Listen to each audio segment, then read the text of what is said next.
coffee.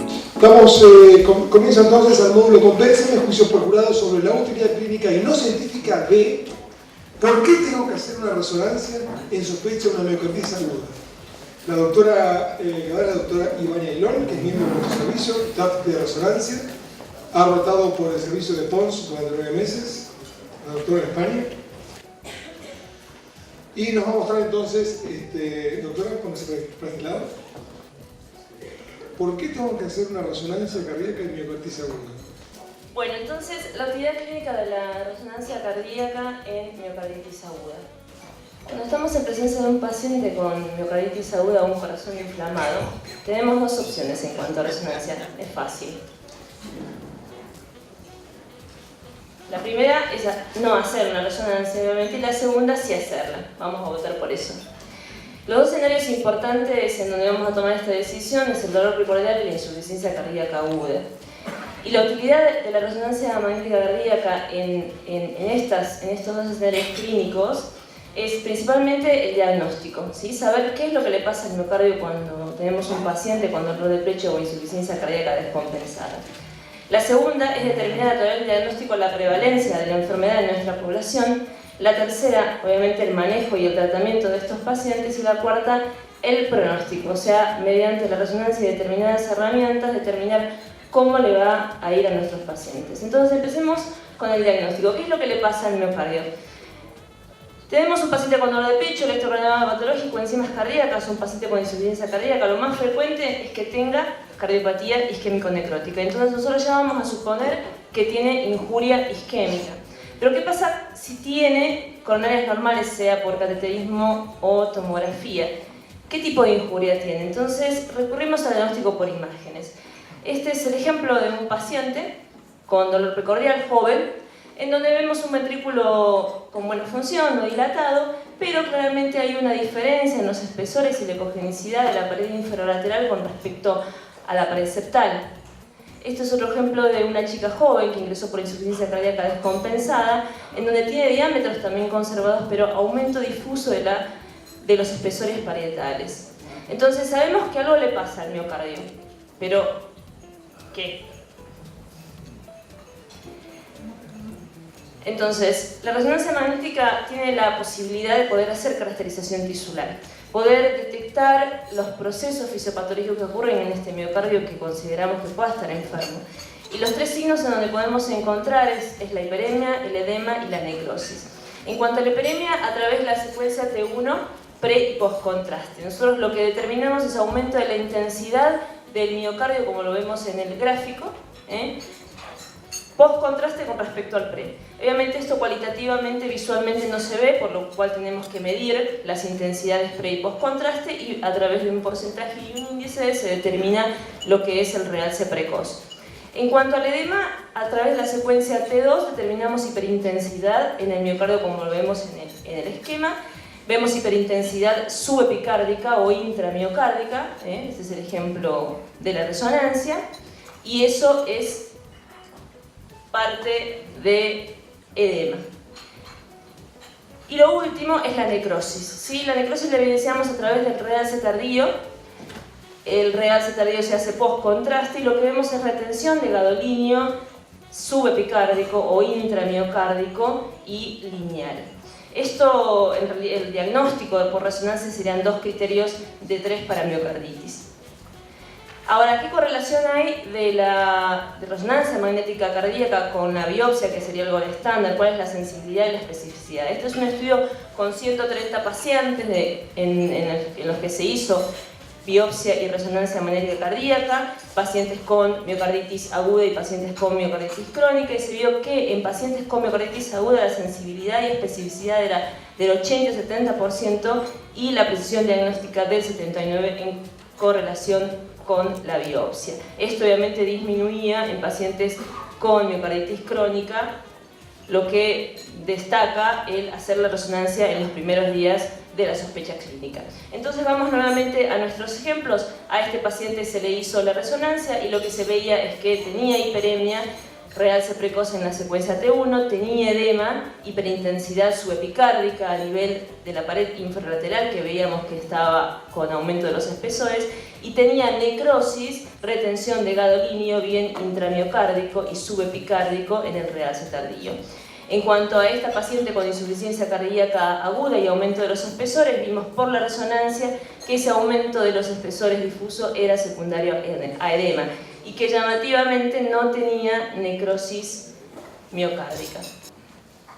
Ahora bien, ¿qué pasa con la prevalencia? ¿Cuál es la utilidad de la resonancia para determinar la prevalencia de estos pacientes? Sabemos que la mayoría de los pacientes con dolor precordial van a tener cardiopatía isquémica necrótica, pero ¿qué porcentaje tienen coronarias normales? Este es un estudio con 6.000 pacientes con síndrome coronario agudo con elevación y sin elevación del ST, en donde el 16% tenían coronarias normales, y esto iba del 6 al 30%, siendo más frecuente en mujeres con angina inestable. Entonces hay un porcentaje no menor de pacientes con coronarias normales en donde sospechamos síndrome coronario agudo. ¿Y qué es lo que le pasa entonces al miocardio en esos pacientes? ¿Cómo podemos hacer diagnóstico diferencial? Este es un resumen de estudios publicados en pacientes con sospecha de síndrome coronario agudo y coronaria sin lesiones significativas, en los que se hizo resonancia magnética cardíaca para ver y caracterizar tisularmente al miocardio, y se vio que la mayoría de estos pacientes tenían miocarditis, alrededor del 50%. El segundo diagnóstico era infarto, obviamente un infarto embólico, y el tercer diagnóstico, Takotsubo.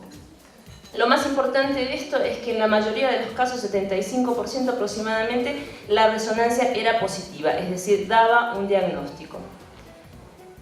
¿Y cómo entonces hacemos diagnóstico diferencial?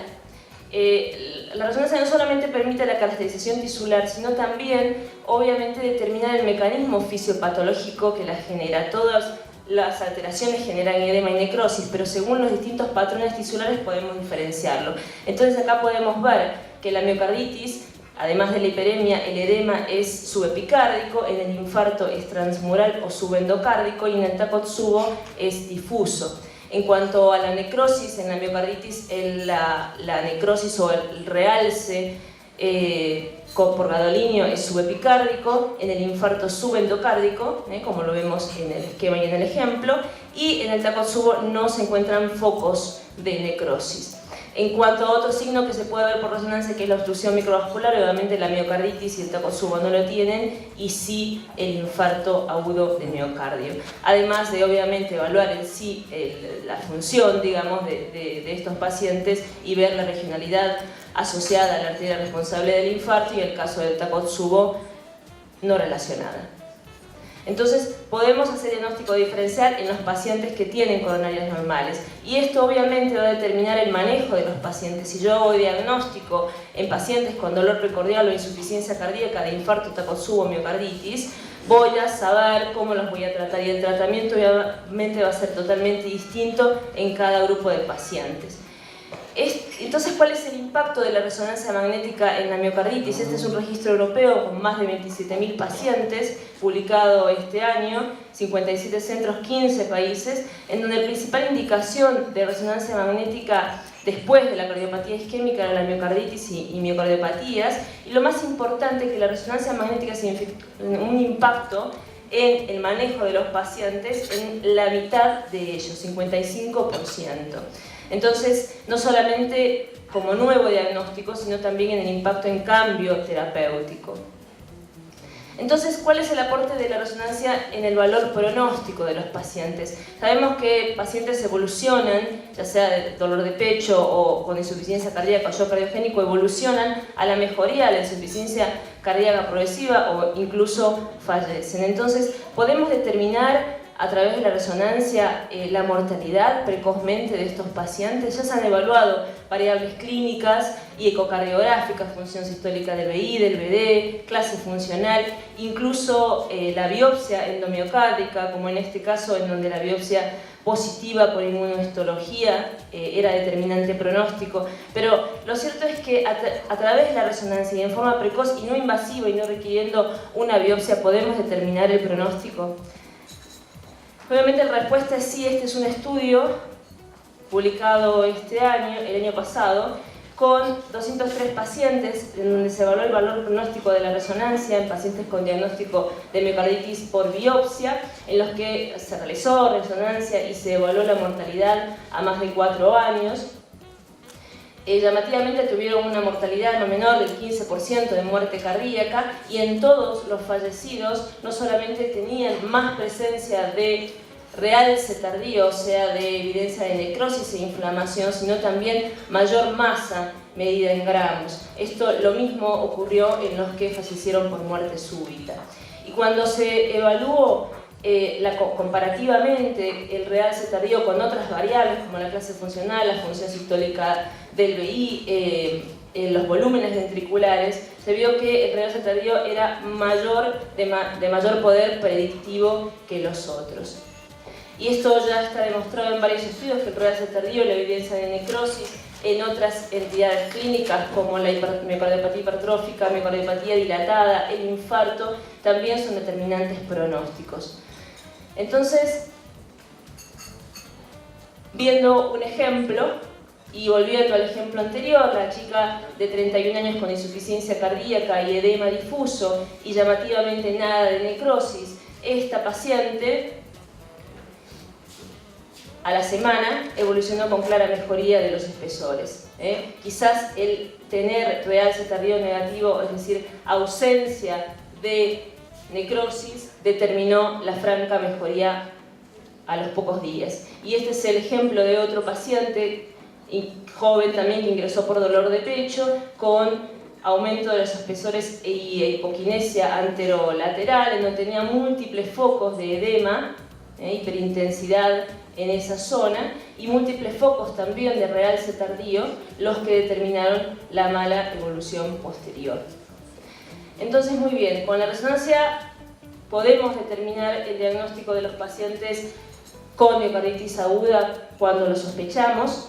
A través de eso, saber cómo los vamos a manejar, y quizás también, si bien hace falta obviamente más estudios y de mayor tamaño, determinar el pronóstico.